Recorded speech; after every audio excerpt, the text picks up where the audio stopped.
Hello. So, I should have recorded the meeting when I was having a conversation with your son. I just totally forgot to hit the record button. But I'm going to create a very small, quick version of what we talked about, just so you can kind of understand the concept of what we shared with him. And based on experience that we've seen in the industry when it comes to e-commerce, especially something so something that is that the price is based on perceived value, like jewelry, that it's sold a little different than just a commodity or than like a mouse or a keyboard. You know, it's something that the value, again, being perceived, can be anything, and it just depends on the person selling it. You know, how they're able to build up that value in the client's eyes. So anyways, let me go over a little bit of what I went over with him, and so this way you have an idea of where we would see the easiest path of success.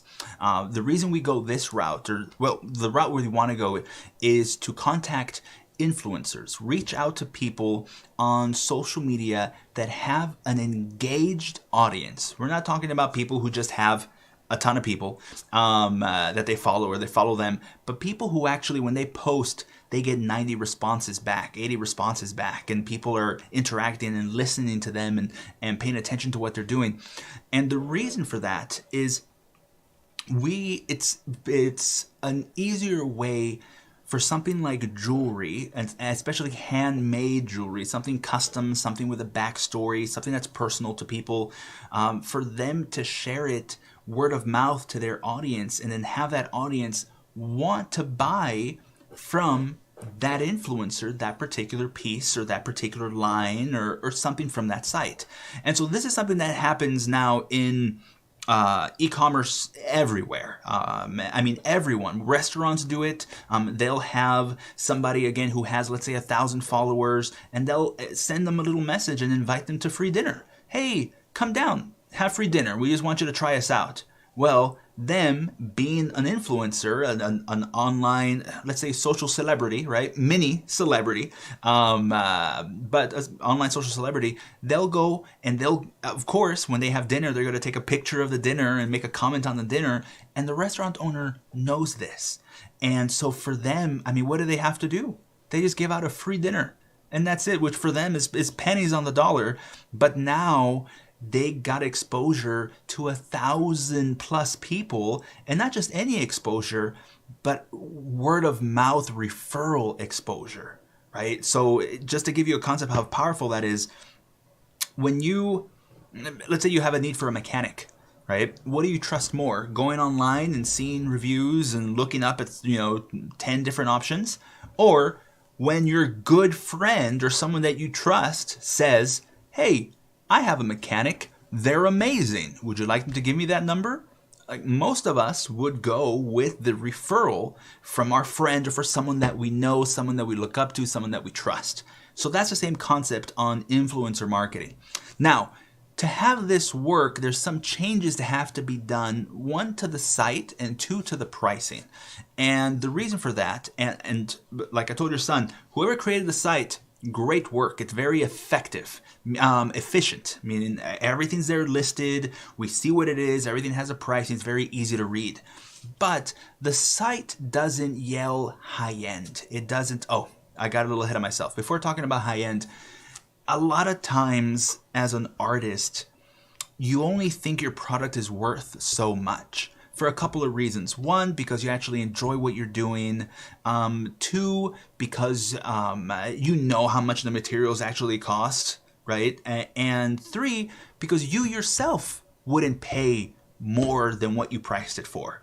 And that's in the artist world, when it comes to an artist selling their product, that's some of the hurdles that just about every artist has. Anyways, I was thinking of another story. So I'm going to try to help jump that hurdle here a bit, with showing you what people are selling jewelry for, handmade jewelry. So here we have one. They're out of Italy, but it's handmade, handcrafted beads. All the beads are made, that they sell for $107.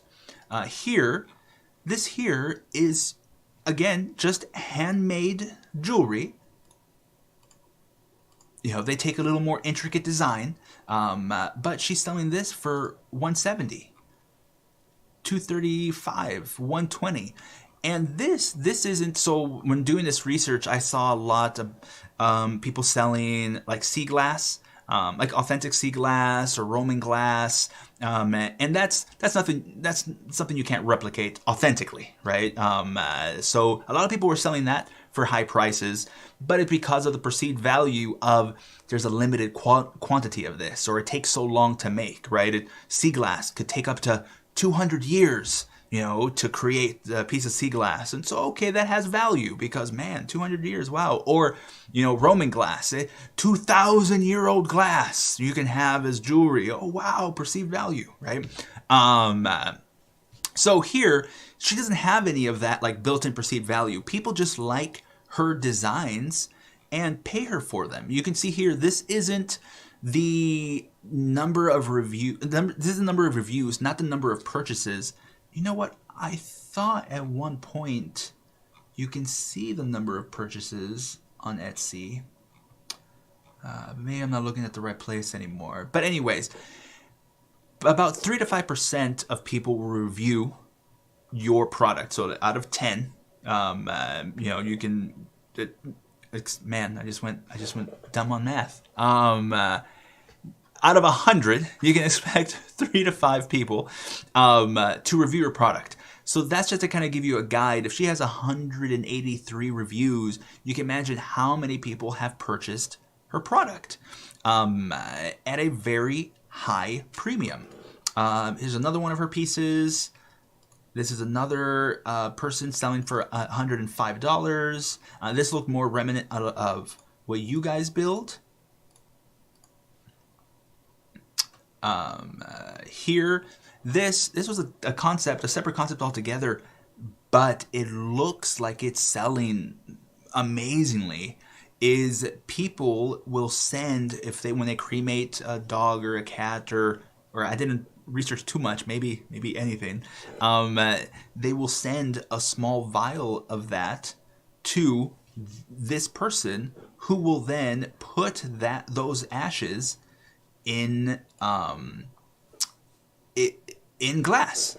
And so now it creates this really, really personal piece that they'll take with them. And when I saw that, I'm like, oh my gosh, that seems so perfect for this, for these pieces. I mean, to be able to have that in there, that now raises the value of this product. And it's just one way to raise the value. So anyways, the whole reason I showed you this part is just so you can see people are selling, and this was just a very quick search. I'm sure if I spent more time on the research, I can find way more instances of where people are selling custom handmade glass jewelry for way more than $100 a piece. So one of the reasons that's important is we want to raise the perceived value of these pieces. We want the site to showcase like they're selling $150, $100, $200 pieces. And so the site right now isn't wow, isn't, oh my gosh, that's beautiful, that's amazing. It's like handing somebody a business card, but it's a perforated business card, right, that you print at your home printer. I don't know if you've ever been handed that, but the guy could be the best in his industry. But when he hands you that perforated business card, that was done in his home printer, it doesn't give the perception that he's the best in the industry. It gives you the perception of, are you even going to show up? Or how good is the product going to be? So the website kind of does the same thing. Every piece of your media, your email, your everything, gives a little bit of a hint on the value of the product. Which is why then we would suggest a website facelift, so that when we do start reaching out to influencers, that they can see like, oh wow, this is a high-end product. What they are sending me, and this kind of leads to the next part of how we reach out to influencers, is for a lot of people, this is just a business for them. They know that if they showcase a product, they're going to get a bit of the residuals on that product. Now, for you guys, that's not too much of a problem, because let's say if we take one of these pieces here. Let's see. Let's compare it to this, right? So it's on a very simple chain. And it's just, a pendant. So that was selling for 150. So let's get back over here. And so let's say you do that for one of these and we kick it up to 100. So at 100, you just raised it, what, 70%, 60%? So when an influencer showcases this on their website, on their blog post, on their Instagram, on whatever, and they give their audience a link, and that link gives their audience 15% off, but it's only through their link. You've just given that influencer something of value that they can now give to their audience. So when they come on here, the audience member, because I just saw someone that I follow share this, I'm like, oh, that looks so cute, it'll be great for Christmas. And they go on there and they go make a purchase. They type in this code, and now instead of 100, right, it goes down to 85. Awesome, they got a discount, yay. Now the influencer will also get 15% of that purchase, right? So 85 minus 15%, then that's what the influencer gets. Now you've given a little chunk of discount to the audience, and you get him a little chunk of profit to the influencer, but now you're still left with way more profit margin than you have even here at your base price. So when you raise your rates, it gives you way more room for flexibility. And this is something we can talk to more in detail. It sometimes takes a while to really believe that you can raise your rates and that people will actually buy it, but they can and they will. So once we have the site fixed, and once we limit the amount of SKUs that we have on the site, because right now it looks like we're just trying to put as much stuff out there to give people as many options as possible. And what that does, it makes you, it's like you're the master of nothing. Like you don't have anything that you can be known for, that it's your staple, your signature piece. You might have a signature piece, but that's not depicted on the site. So we want to bring that down to only your absolute best pieces to begin with, and then we can always expand on that later.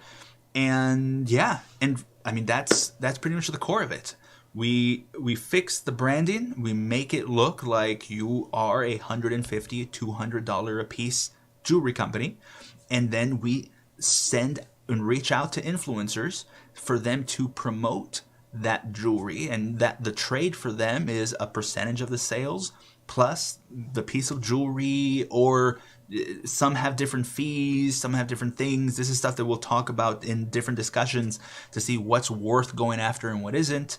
But it's one of the easiest ways to get your foot in the door in this market with this influencer / paid word of mouth advertising. The other ways to go about it would be just to straight advertise, meaning advertising with Facebook, or advertising like Facebook ads or Google ads. But those markets are so saturated that no one knows the name yet, right? You're just a jewelry company like any other. That the amount of money having to be pushed into that, you're looking into the 20, 30, 40,000 a month ad spend to be able to get enough people interested to start buying product. And it's something that can be done, and some companies go that route if they have that type of investment available, but I don't see that being the best route for you guys. Especially because that's not needed yet. That could be a next phase when that revenue is coming in. But yeah, so from here, I think you have a pretty good idea of the path and where we want to go. So if you have any questions, just let me know.